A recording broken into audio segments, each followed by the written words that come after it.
Okay, I think we've got a full house, so we can slowly begin. Hello and welcome, everybody. I'm going to keep it very brief. We have the honor of having Professor Erik Zürcher with us today, as you're all here for. And this is an event that we are organizing at IPC together with the Foundations Development Directorate of Sabancı University, from which Professor Emre Erol is with us today, and I would like to thank him as well for bringing this event to IPC, as well as, of course, to the university. So thank you very much, Emre Hocam. And today, Professor Zürcher will talk to us about the poison of nostalgia from a historical perspective. Now, of course, this is an issue this is an interdisciplinary matter, I think, as I'm an international relations scholar, as an IR scholar. We've been working on this as well, the chronopolitics of foreign policy, especially in today's populist authoritarian discourse. But of course, a historian's view is extremely valuable also in informing scholars from IR like myself, but also from other disciplines who are thinking these days about how history matters in contemporary politics, especially in the populist playbook. Globally, not just in Turkey, but in various places. You have it in Hungary, you have it in Russia, you have it in the United States, so it's a global phenomena. And before we move to the talk, let me also, although he does not need an introduction, especially for this audience, let me still give a very brief introduction of Professor Zürcher. He's a Professor Emeritus of Turkish Studies at Leiden University, former academic director of the Leiden University Institute of Area Studies and of the International Institute of Social History in Amsterdam. He's also a member of the Royal Netherlands Academy of Arts and Sciences. He has published 14 books and some 200 articles on late Ottoman and Turkish Republican history. Most have been translated into Turkish. Zürcher's main research interest has been the continuity between the Second Constitutional Period and the early Republic.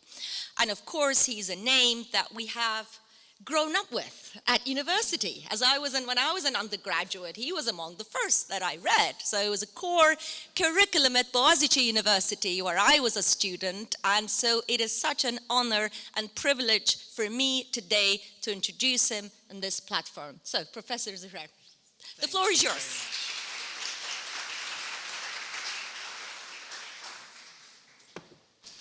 Thank you very much, and of course, a big thank you to Sabancı University and the IPC for hosting me. It's a great pleasure to be here, to be in Istanbul, to be in this building, and a special thanks also, of course, to Emre Erol, former student and longtime friend and colleague now, who took the initiative for this visit and thereby also for this lecture.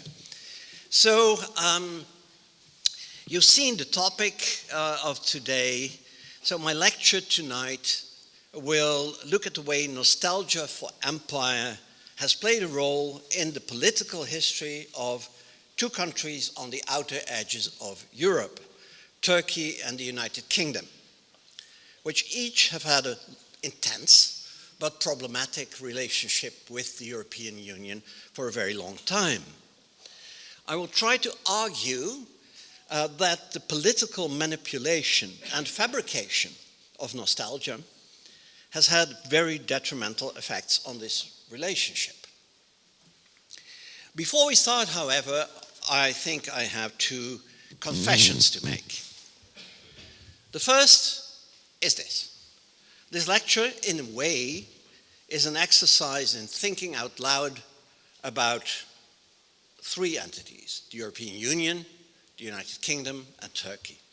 And I can, of course, claim expertise only on one of the three. On the others, I'm just a newspaper reader.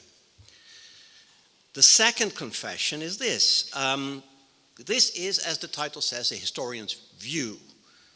In other words, I will approach the problem from a professional historian's perspective, but it is also personal. Born in 1953, I have experience of the process of European integration throughout my life.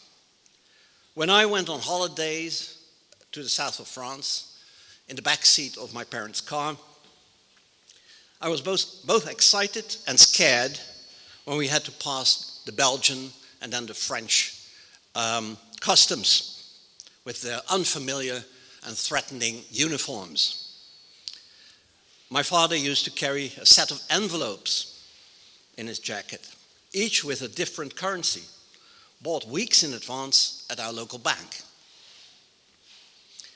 Travel insurance was a big thing because breaking a leg in a foreign country meant that, you had to be covered and you could not simply use your health insurance from home. And now we drive to Paris without even carrying a passport, use our phones to pay in euros everywhere, and we're covered wherever we go. So Europe has become a tangible reality in my lifetime. Also, as a Dutchman, I come from what is perhaps the most Anglophile country in Europe, where educated people always prided themselves on being close to Britain, affected British ways, and they also prided themselves on being seen as such by the British themselves. I was no exception. Both privately and professionally, I stayed in Britain countless times and felt a strong affinity with the country. Imagine the shock for me and for that whole group of middle-class Dutchmen when in 2016 the people of Great Britain decided they did not want to be part of Europe. Brexit was truly traumatic, not just in Britain, for us too, because it felt not just like a separation, but as a rejection. The apparent closeness between Dutch, or maybe Belgian, on the one hand, and British turned out to be an illusion. That feeling was actually very similar to that experienced now in the Trumpian moment by hardcore Atlanticists. Finally, from 1971 onwards, first as a student, then as a university teacher and researcher, I have focused on Turkey for over 50 years. In the early 2000s, I was involved in giving expert opinions on Turkey's accession to the European Union. I was convinced that the accession would be of great benefit both to Turkey and to Europe. So I was very disappointed when, from 2010 onwards, the process came to a halt for various reasons, among them the descent into authoritarianism in Turkey itself. In different ways, therefore, it is not just a historian's view. All three elements, Europe, Britain, Turkey, have played a large part in my life. So that makes these reflections part of a personal story as well as a historical one. Now, Europe, as it took shape since World War II, in the form of first the European Coal and Steel Community in 1951, then the European Economic Community in 1957, later the European Community, still later in 1993, the European Union, that was fundamentally a political project, which aimed to prevent a repeat of the wars on the continent through economic integration. So the goal was political, the means were economic. This cannot be overstated. It's really important.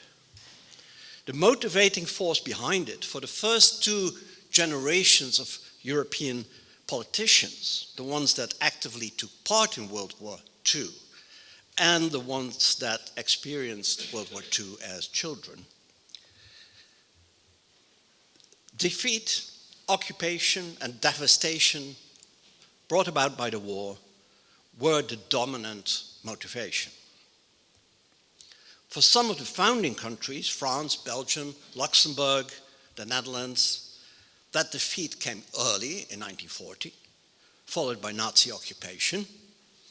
For some, Italy and Germany, it came late, 1943 to 1945, followed by Allied occupation, and in the case of Italy, both Nazi and Allied occupation. The devastation of total war was experienced by all.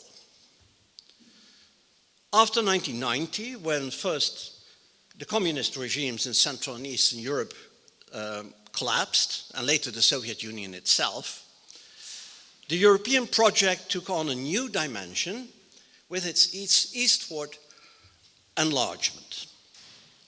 The countries that now joined, countries like Poland, Slovakia, the Czech Republic, etc., had all shared the experience of defeat, occupation, and devastation in World War II, but for them it had been followed by nearly half a century of Communist Party oppression coupled with Soviet occupation. This means that in the 90s, for these countries, the countries now joining the EU, also it was primarily a political project. Just as much, in fact, as it had been for the original founding members. Sure, and there was a desire for better living standards, for free travel, for better life, for personal freedom, all of that. But anchoring the newly liberated countries in the Western Bloc as an insurance against a possibly resurgent Soviet Union or Russia was a key motive. So, political aims, economic tools. Between the initial phase and the enlargement after the Cold War, the European unification project proved successful and attractive enough for other European countries to want to join. So here we come to the UK and Turkey. Throughout its history, the European Union, and I'll use this term incidentally, although of course it's anachronistic. Before 1993 there was no European Union.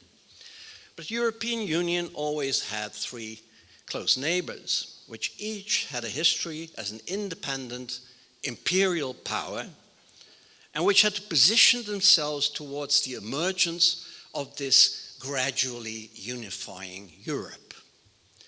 They were Britain, Russia, and Turkey. During the Cold War era, until 1990, that positioning was largely determined by that very Cold War. Britain sought membership of the EU, but the French President de Gaulle twice vetoed its accession in 1963 and 1967. At the third time of asking, though, in 1972, Britain became a member, a decision confirmed by a referendum in Britain in 1975. Turkey asked for and received associate membership in 1963, precisely because of its role in the Cold War as a key member of the Western Alliance. A customs union was concluded in 1995, and the status of candidate member was finally achieved in 1999. Membership negotiations were started in 2005. Russia is a very different case, of course. The Soviet Union saw the EU as a client of the United States of America, and therefore a manifestation of its enemy, and it never attempted close cooperation. Instead, it developed the Comecon Pact, originally from 1949, as an alternative to the EU in Eastern Europe. After the end of the Cold War, beginning in the 90s, all of this changed, and the three countries had to position themselves towards the EU anew. Now, in this lecture, I will not look at the case of Russia. We could have done that, but I haven't, for several reasons.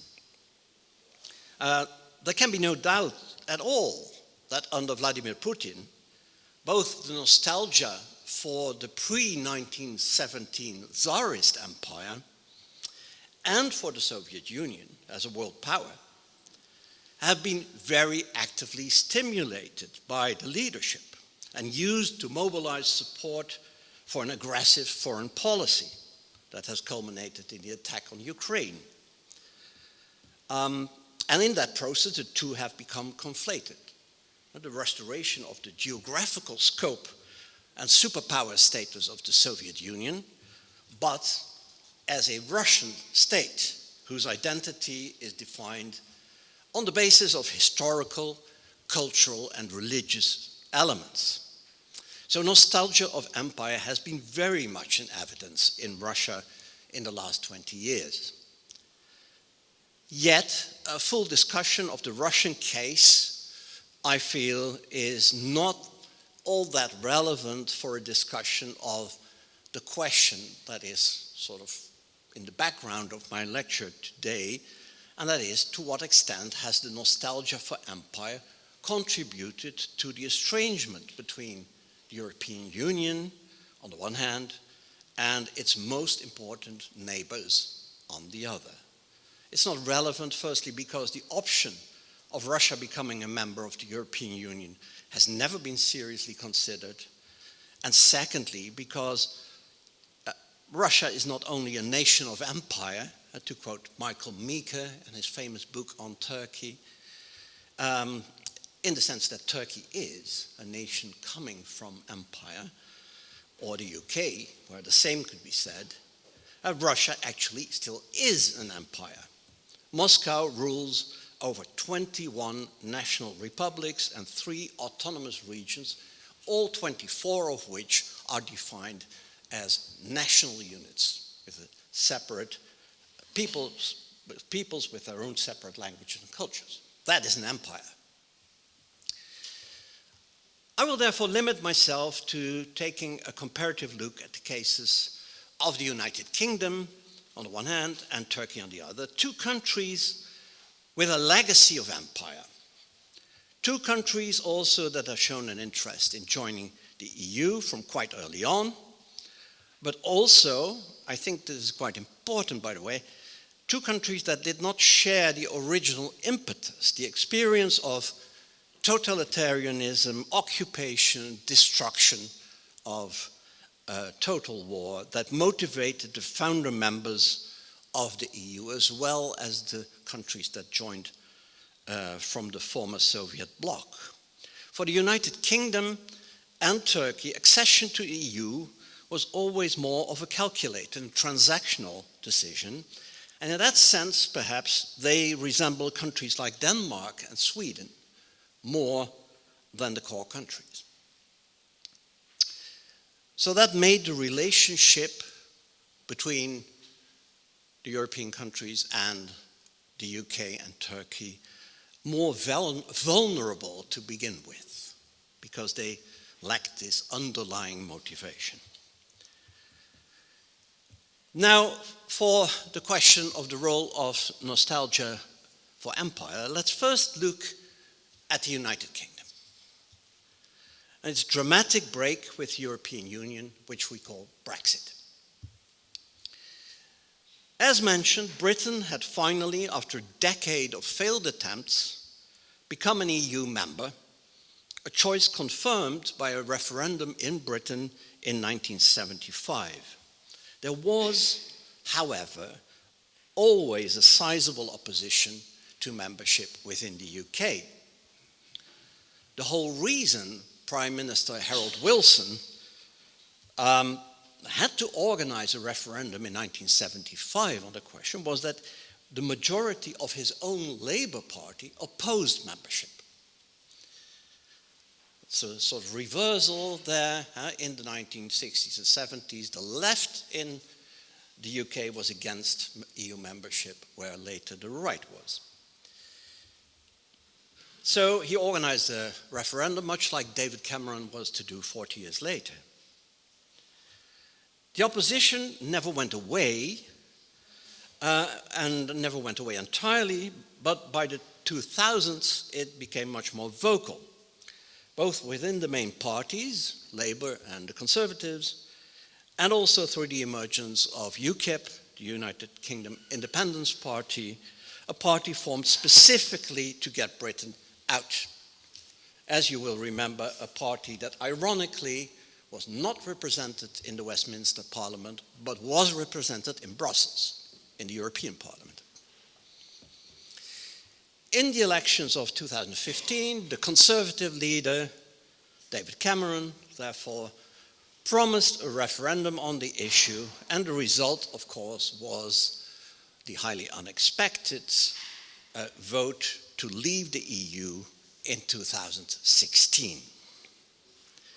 Now, during the Brexit campaign in 2016, and also in the years that followed, there were frequent journalistic references to a nostalgia for empire. In the media, all kinds of media, both in Britain and abroad. And the suggestion was that a nostalgia for empire had been an important factor that had motivated Leave voters. Now, this argument was very often presented in a very simplistic manner and without any convincing proof. But it did appeal, and it did therefore trigger a research line that over the past few years has yielded some excellent academic work done on this question. And my analysis is based primarily on three of them. Robert Sanders' 2020 article, Brexit and Empire, Global Britain and the Myth of Imperial Nostalgia. Peter Mitchell's 2021 book, Imperial Nostalgia, or How the British Conquered Themselves. And Francesca Millich's 2020 article, Euroscepticism, Anti-Nostalgic Nostalgia, and the Past Perfect Post-Brexit Future, if you can still sort of mentally process that. What they teach us is that the link between nostalgia for empire and the Leave vote for Brexit has indeed been oversimplified in the media and in academia. It did play an important role, but in a more subtle way than often presented. To begin with, nostalgia for empire was not a new phenomenon. It was not an invention of the early 21st century in Britain. It is part of the history of empire itself. That is something that is very clearly demonstrated by these researchers. In the late 19th century and early 20th century, and when the expansion of the British Empire was at its height, the early conquests and voyages of the 16th and 17th century by people like Drake were instrumentalized. They were used to create support in society for the imperial venture, for the extension of the British Empire over the world. So already in the 1880s, 1890s, you see that kind of nostalgia for empire being used. Those early empire builders and precursors were glorified. And in that discourse, which is also visible in the 1930s, the empire is seen as the reward gained by plucky small nation of adventurers and entrepreneurs that conquered the world and so became a dominant power. So the empire is not the origin of greatness, it is proof of the greatness of the British nation. There's an important difference there. Now, after World War II, this discourse came back as something taken up by the right wing of the Conservative Party, most prominently in the 1960s by conservative politician Enoch Powell, who very much promoted this idea that the empire was the proof of the essential capabilities of the British nation, which should not be diluted by immigration. And some of it was also taken up by Margaret Thatcher in the late 70s and 80s, Thatcher, who of course also came from the right of the Conservative Party. In their rhetoric, the empire, as in the 1880s, 90s rhetoric, the empire was not the source of British greatness, but a product of the unique greatness of the British nation. And you will see that there's a reason why I almost said Turkish. This is the type of nostalgia that we can find in the discourse of the leading Brexiteers in 2016. They argued that the same characteristics that had allowed Britain to build an empire could now produce something they called global Britain, which, it was implied, could repeat the successes of empire, but by modern means. Important Brexiteers like Boris Johnson and Jacob Rees-Mogg positioned themselves as reviving the traditions of empire builders, risk-takers, adventurers that put their trust in the unique qualities of the British nation and, incidentally, also offered to lead it. They depicted Britain as an independent actor that had once colonized the world but would not be colonized by the EU, that is, by the European Union. Perhaps unsurprisingly, much of the Brexiteers' discourse on empire was therefore actually future-oriented, painting a picture of a bright future in which an unchained or released Britain could unleash its full technological and commercial potential. But this was still a discourse rooted in nostalgia for empire because it was all about recovering its innate strength. And the re is important there. Recovering its innate strength, which had been allowed to become lost.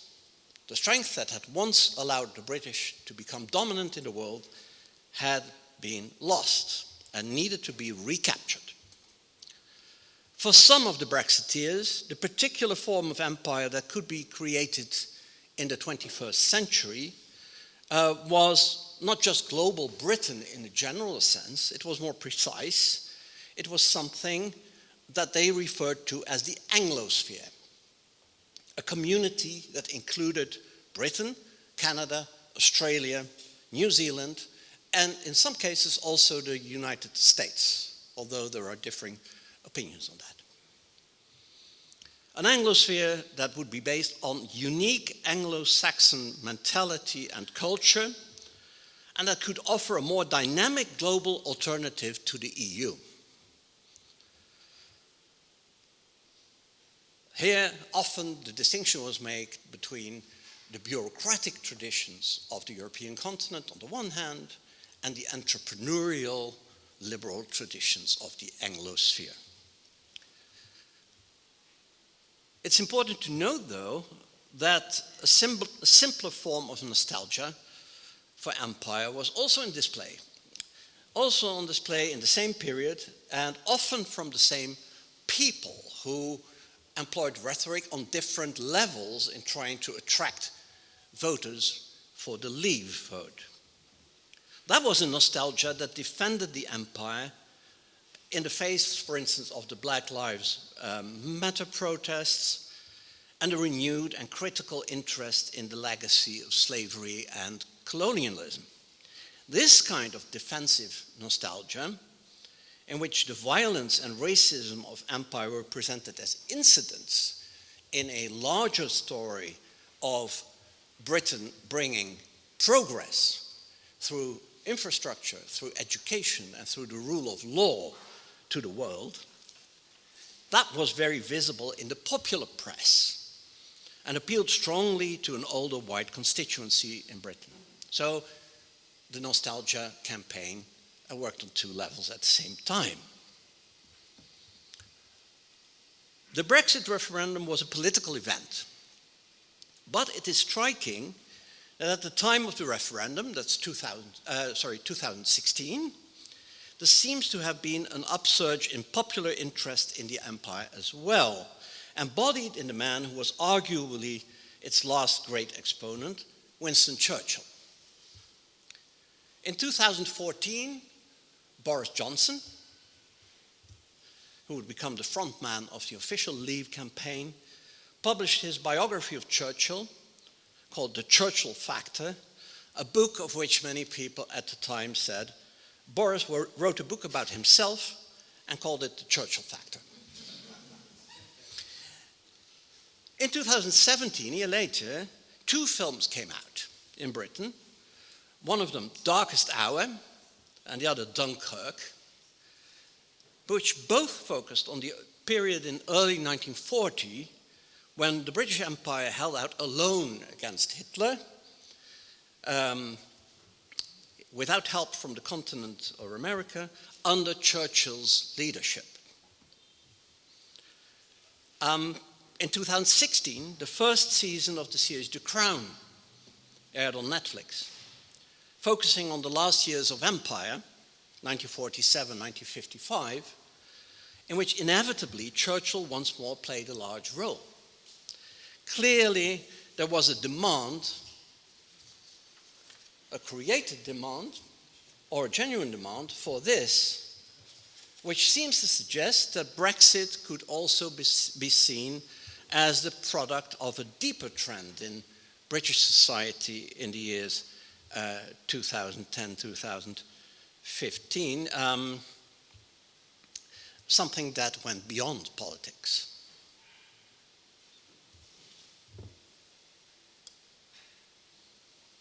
Now, let's look at the Turkish case. As I'm sure you all know, Turkey's commitment to EU membership is long-standing. It asked for association soon after the Rome Treaty, and received the status in 1963. And when you look at the text of the association agreement, the original agreement of 1963, you will see that full membership was the official aim right from the beginning. That never materialized, as we all know. A customs union was established in 1995, and Turkey was finally recognized as a candidate country in 1999. The actual accession process started in 2005, and as you also all know, it stalled a few years later and still remains stalled. Now, over the last 15 years, precisely the period of deteriorating relations with Europe, there has also been an upsurge of nostalgia for the Ottoman Empire in Turkey. As in the case of the UK, this has been well covered in the media internationally, primarily because the question was often asked, is Turkey aiming for the reconstitution of the Ottoman Empire in any form, in the Middle East or in the Balkans? But like in the case of the UK, most of that was very superficial. Now we also have solid academic research on the subject. I base myself primarily on 2 books. Hakan Yavuz's well-known 2020 book, Nostalgia for Empire, The Politics of Neo-Ottomanism, and Nagahan Tokdoğan's 2024 study, Neo-Ottomanism and the Politics of Emotions in Turkey, which actually offers a much deeper analysis of the phenomenon using the toolbox of psychology. Nostalgia for Empire, coupled to a rejection of the Kemalist Republic and its type of secularist modernization, has a long pedigree in Turkey, just like Nostalgia for Empire has a long pedigree in modern Britain. It started out in the 1940s with intellectuals like Necip Fazıl Kısakürek, Cemil Meriç, Yahya Kemal, Erol Güngör, and Samiha Ayverdi. These early neo-Ottomanists were all very different from each other, but it was Necip Fazıl who first used Nostalgia for Empire for political mobilization. In his Büyükdoğu, the Great East movement, rejecting Kemalists' imitation of the West as he saw it, and seeing Ottoman history and Islam as the twin authentic sources on which efforts to develop Turkey should be based. Now, Necip Fazıl was, of course, a Naqshbandi Sufi after his conversion by Sheikh al-Razi in 1934. And as Hakan Yavuz points out, all of the leading advocates of Neo-Ottomanism in the past 80 years have had close links to the Naqshbandi order, Turgut Özal, Necmettin Erbakan, and also Recep Tayyip Erdogan. This is linked to the extraordinary symbiosis achieved between the Ottoman state and the Helveti branch of the Naqshbandi order in the 19th century, when the Naqshbandis embraced the Ottoman Sultanate and Caliphate as the only viable defender of Sunni Muslim orthodoxy and independence in the face of European expansion, and when they worked throughout the empire to uphold both the state and the Sharia. Modern Naqshbandis display a particular nostalgia for this symbiosis of state and religion in the late Ottoman Empire. And you could say that, in a sense, the defensive reaction against the penetration of the West is in their DNA. The nostalgia for empire thus has been around for a long time, but it has undergone significant change. The 1953 celebration of the 5th centenary of the conquest of Constantinople, organized by the government of Menderes and Bayar, when Rumeli Hisari was restored. That may have been an early harbinger, but it was Turgut Özal in the 80s and early 90s who first consistently referred to the empire as something whose legacy had a lot to offer to contemporary Turkey. He saw the Ottoman model both as a basis for a solution to the ethnic and religious divisions in Turkey, which had been exacerbated, of course, by the 1980 military coup, and as a means to extend Turkey's influence in the region, particularly in the Balkans after the Cold War. In Özal's years, therefore, much more space was granted to public intellectuals with an Islamist agenda who also idealized the Ottoman Empire.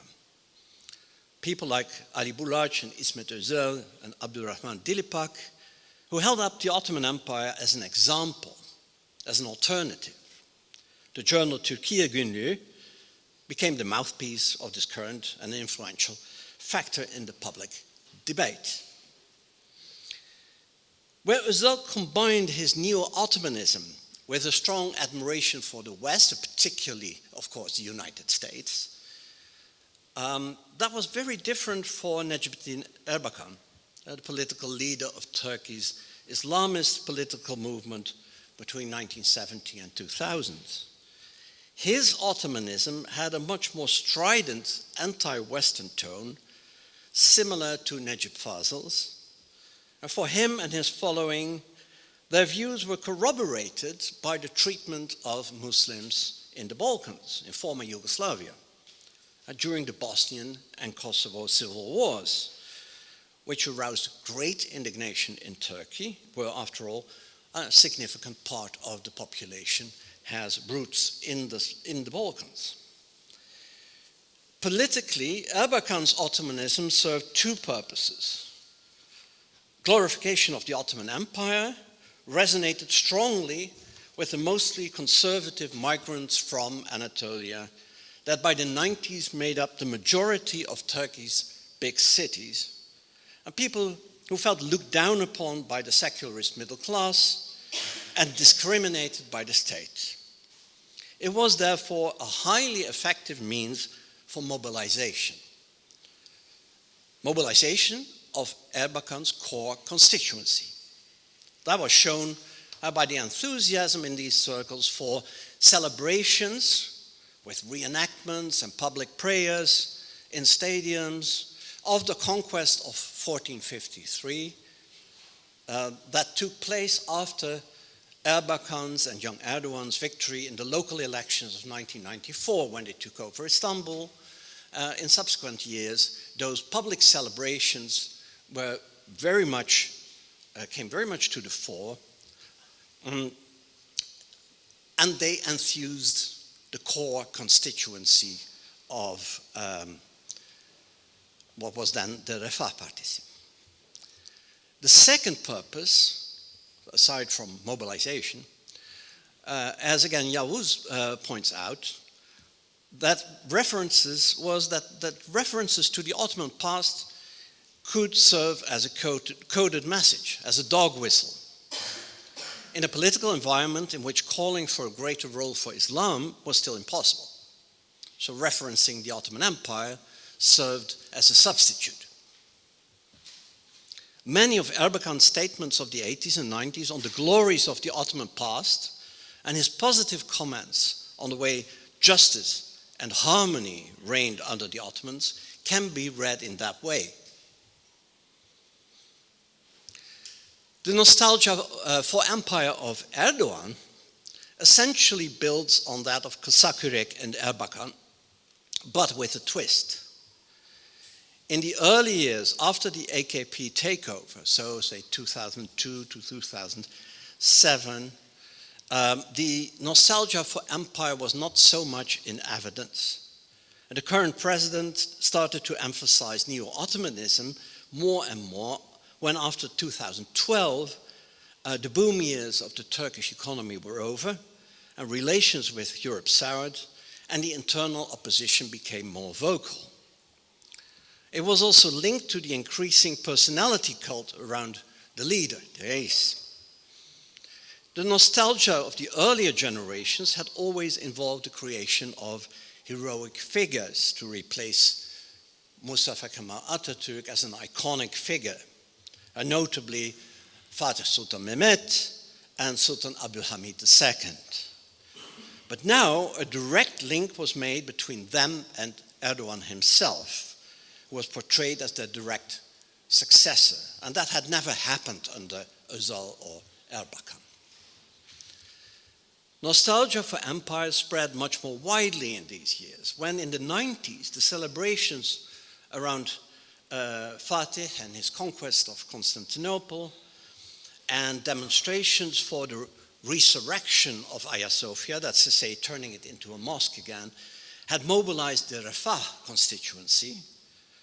Popular publications and in particularly popular historical TV shows now popularized the appeal of nostalgia for empire much more widely, starting in the 2010s. Two of these productions stand out, and I'm sure you all know them. Diriliş Ertuğrul premiered in 2014 and ran for 5 years. And it showed the founder of the Ottoman dynasty as a Muslim Turkish national hero fighting Mongols, Crusaders, and Byzantines in the late 13th century. His work was ultimately to lay the basis for the Ottoman Principality. The other one, of course, is Payitaht, Abdülhamid, which ran from 2017 to 2021, and depicted the last really powerful Ottoman Sultan in a way that was strongly reminiscent of Necip Fazıl's portrayal of the same Sultan in his books as a pious and wise defender of an empire and of Islam against an aggressive West, in which the West, helped by westernized Ottomans, tries to undermine the empire and claim its territories. Necip Fazıl's virulent anti-Semitism is very present in the series too. All the main villains are Jews.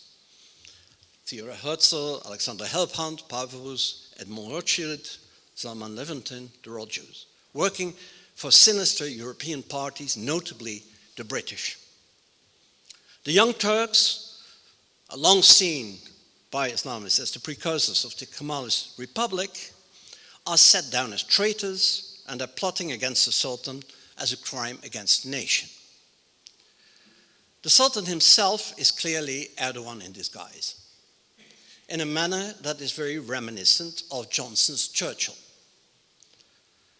It's made very easy for the watching public to identify the similarities between the two Muslim Turkish heroes standing up for their country against the West in different eras, and doing so in a particular style, an authoritarian, sometimes aggressive style. The prejudices against Masons and Jews also reflect the long-standing views of Erdogan himself. But it did not work one way only. It was not only Erdogan who was being projected back into a fictionalized Abdul Hamid, the way Johnson was projected back into a fictionalized Winston Churchill. Erdogan himself also frequently started drawing parallels between what he saw as the humiliations of the Tanzimat reforms and the capitulations on the one hand, and current contemporary Western policies towards Turkey on the other. And the end result was a kind of circular reasoning, a historical account that modeled Sultan Abdul Hamid on Erdogan, strengthened the discourse in which Erdogan could present himself as an incarnation of this fictionalized predecessor.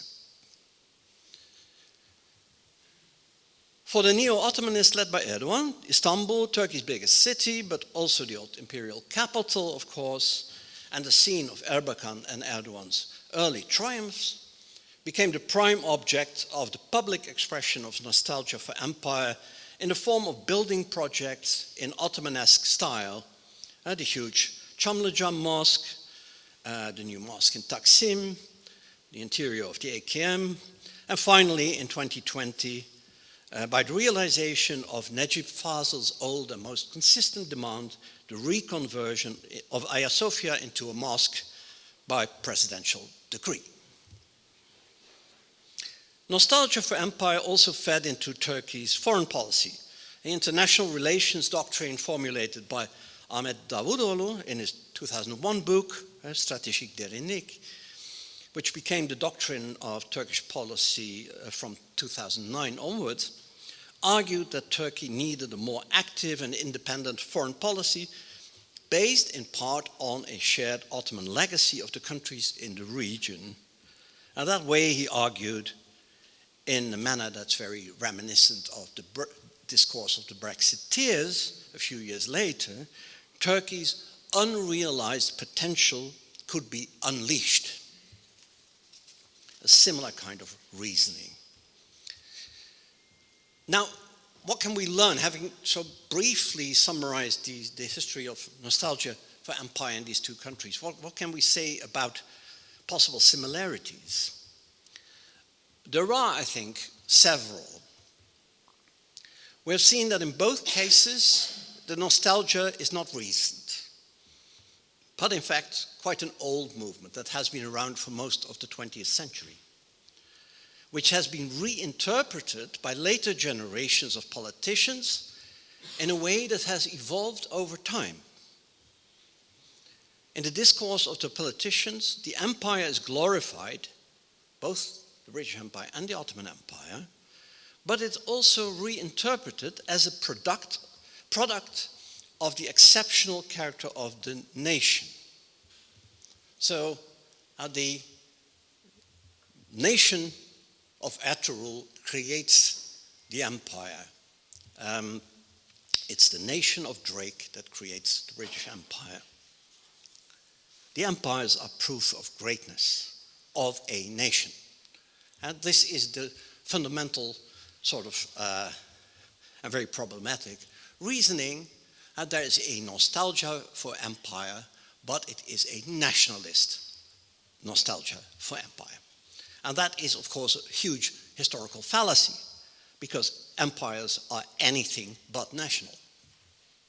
But it makes possible the use of nostalgia for a nationalist program. The empire is set down as a counterexample to the humiliation and passivity that the nation has experienced. In the British case, in the years of its membership of the European Union.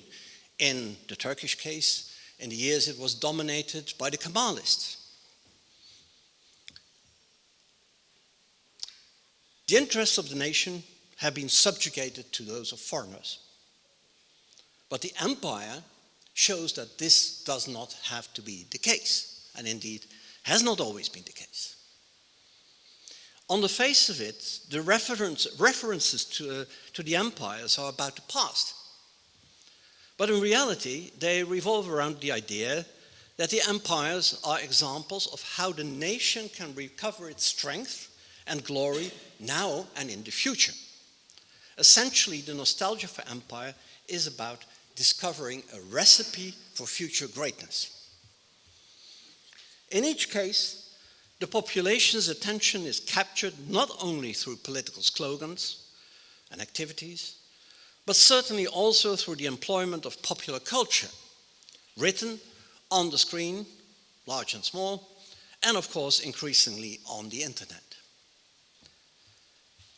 In both cases, the nationalist nostalgia for empire has been instrumentalized in the tensions with the EU. That nostalgia has basically been used to say the EU is not needed and indeed can be damaging. Now, of course, you can make two quite fundamental objections to highlighting the role of nostalgia for empire in the process of alienation between the European Union on the one hand and Turkey and the United Kingdom on the other. And these are absolutely correct. The first, quite reasonable objection is that within the EU there are also former empires. A continental one in the shape of the former Habsburg Empire, and a colonial one in the shape of the French Empire. So why then has nostalgia for empire not become a political force that could be mobilized against the EU in countries like France or Austria or Hungary? That's the first question you can ask, the first objection. The second is whether there are no other reasons for the break in relations that were far more important than nostalgia for empire. Let's take them in turn. Why does nostalgia for empire play almost no role within the EU? In the case of France, this is explained, I think, by the sheer force of two historical traumas. The first one is the one it shares with the other founder members of the EU. That's to say, the barbarism of Nazi conquest and occupation, with all the material and psychological destruction that the war brought with it.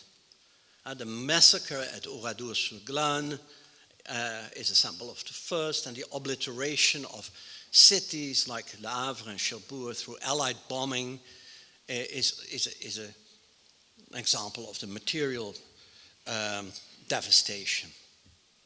This means that the idea of European integration as a political project made obvious sense in the France of the post-war era.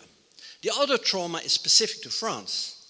The dismantling of the colonial empires after World War II was a bloody process. All colonial powers fought to retain their overseas possessions in the face of emancipatory national movements.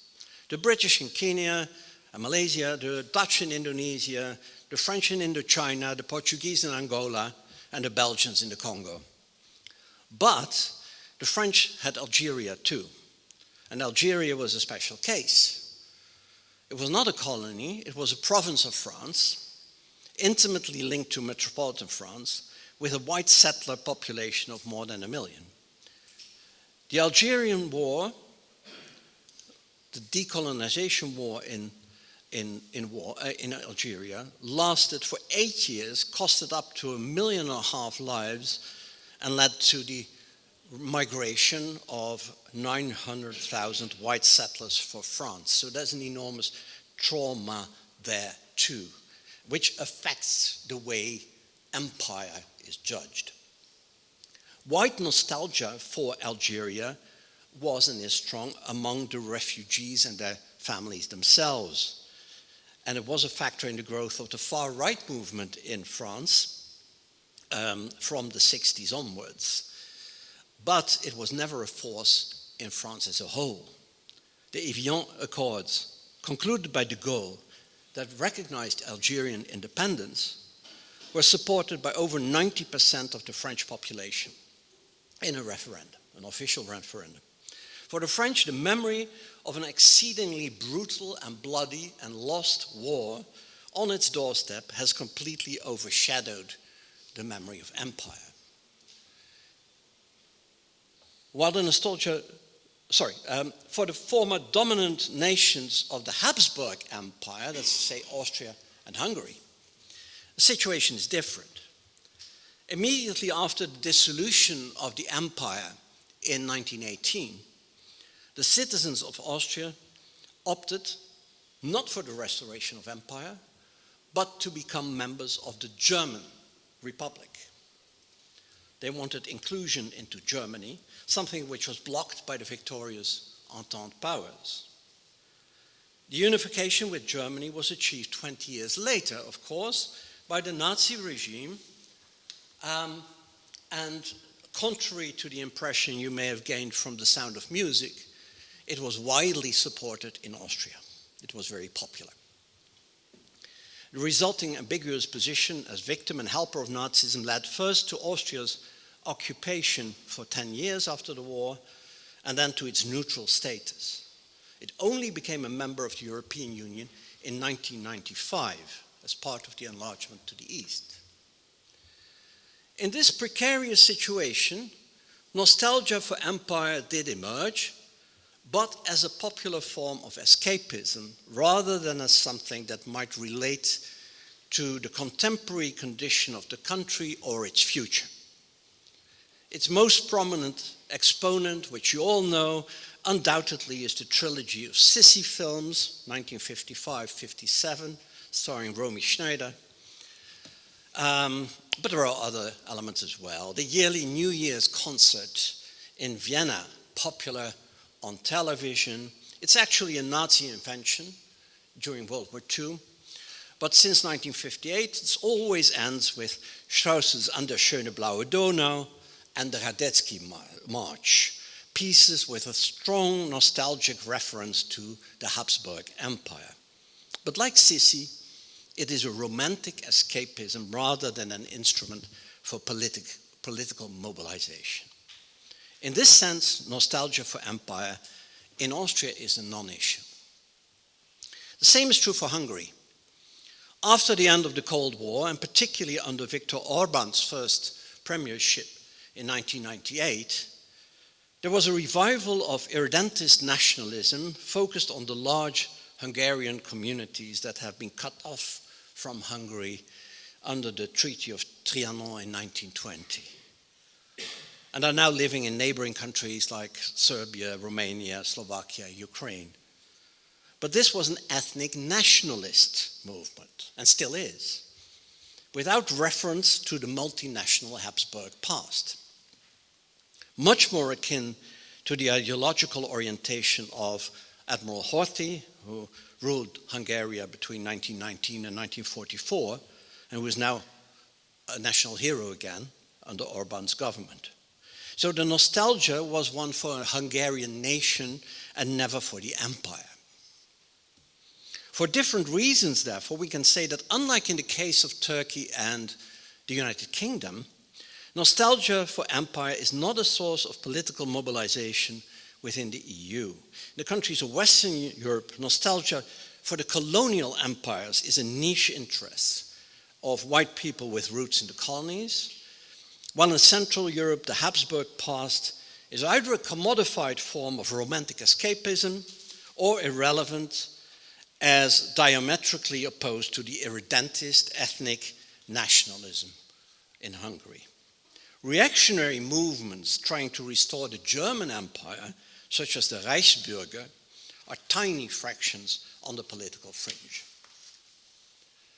And as to the second question, you have not asked, but probably thought of, yes, the culture of nostalgia for empire was an instrument, and quite a powerful one, for those who wanted to break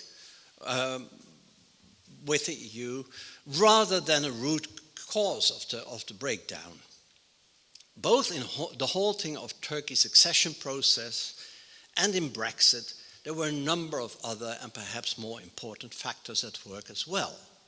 The financial crisis of 2008 to 2012 played an important role. In the United Kingdom, it led to years of financial austerity by the Conservative government of Cameron, which caused enormous economic hardship for the less well-off. This coincided with an unprecedented growth of labor migration into Britain, for which the EU was blamed. In Europe, some of the same factors were at work and lowered support for Turkey's accession.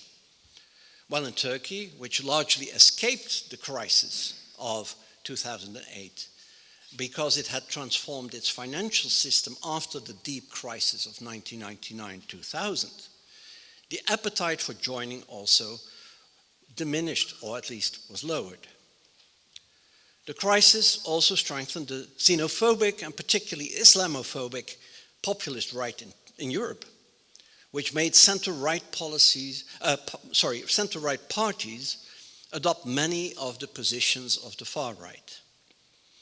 At the same time, that's to say in the years 2000 to 2012, say 2008 to 2012, the increasingly authoritarian, oppressive, and anti-Western policies of the Turkish government also opened up a gulf with Europe.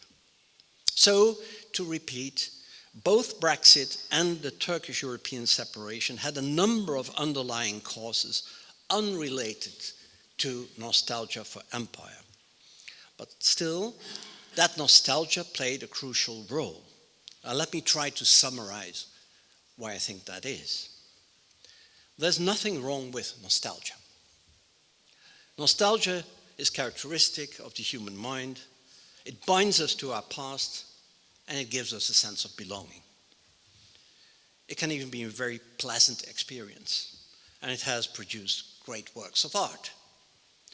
The problem arises when nostalgia is mobilized politically and focused on a historical reality that has not been lived by the vast majority of the public and which has been manipulated to serve the purpose of contemporary political movements.